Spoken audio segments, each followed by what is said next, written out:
Hello সবাইকে, সকলে কেমন আছো? আশা করি সকলে ভালো আছো। দেখো, আজকে ঘুম থেকে উঠতে লেট হয়ে গিয়েছে। আমার এমনিতেই বাপের বাড়িতে আসলে ঘুম থেকে আমি লেট করেই উঠি, তো আজকে আর একটু বেশি হয়েছে। কারণ আজকে ভোরবেলা থেকেই বৃষ্টি হচ্ছিল আর ঠান্ডা ঠান্ডা ওয়েদারে খুব ঘুমিয়েছি। তারপরে মাও আমাকে ডাকেনি, মায়ের রান্না টান্না কমপ্লিট হয়েছে, তারপরে আমাকে ডেকেছে। তো মামাও আগে উঠে গিয়েছিল। তো ঘুম থেকে উঠে মামাকে একটু ব্রাশ করিয়ে আমি ব্রাশ করে দেখো বসে আছি ঘরে। আর বৃষ্টি পড়ছে কেমন। চলো মা আজকে তো কী কী রান্না করেছে তোমাদেরকে দেখাই। এখানে আছে লঙ্কা দিয়ে একটা বড়া করেছে, আর এইদিকে আছে উচ্ছে ভাজি আর শসা কেটে রেখেছে পাশে, আর হচ্ছে লতি করেছে, কচুর লতি করেছে এটা, আর করেছে ফুলকপি আলু দিয়ে মাছের ঝোল। তো আমি খেয়ে দিয়ে নিলাম। তারপরেই দেখো বিকেলবেলায় আমি বেরিয়ে পড়েছি। তো একদম রেডি হয়ে চলে এসেছি তোমাদের সামনে। এখন যাব হচ্ছে আমার একটা বান্ধবীর বাড়িতে।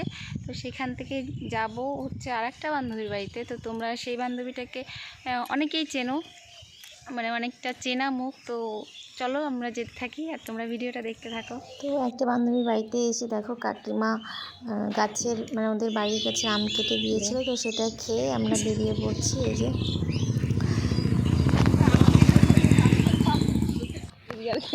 ওরে বাবা, এত সকালে মরে গেলে। তারপরে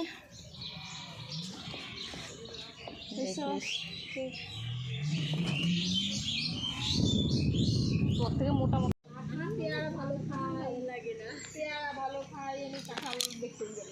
আমি পেয়ারা ভালো খাই, পেয়ারা খুব ভালো লাগে, আমারও খুব ভালো লাগে।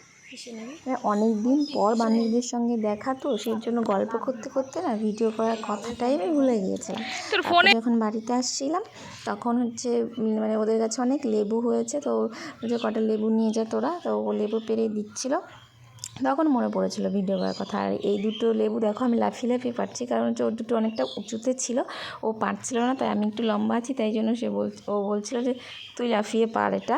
তো দেখো লেবু পাড়তে গিয়ে আমার হাতে একটা কাঁটাও ফুটে গিয়েছে।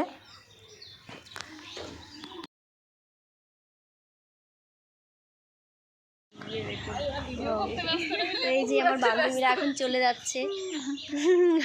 অনেকদিন পরে দেখা হলো, বেশ ভালো লাগলো, তাই না? হ্যাঁ, খুব ভালো লাগলো। আজকে তোমাদের সঙ্গে ছোট্ট একটা ভিডিও শেয়ার করলাম, তো কেমন লাগলো জানিও। তো সকলে ভালো থেকো, সুস্থ থেকো। আর এই যে চন্দন সেতু মানে সেতুকে সবাইকে কেমন লাগে সেটা তো অবশ্যই জানিও। তো ভালো থেকো সকলে, টাটা।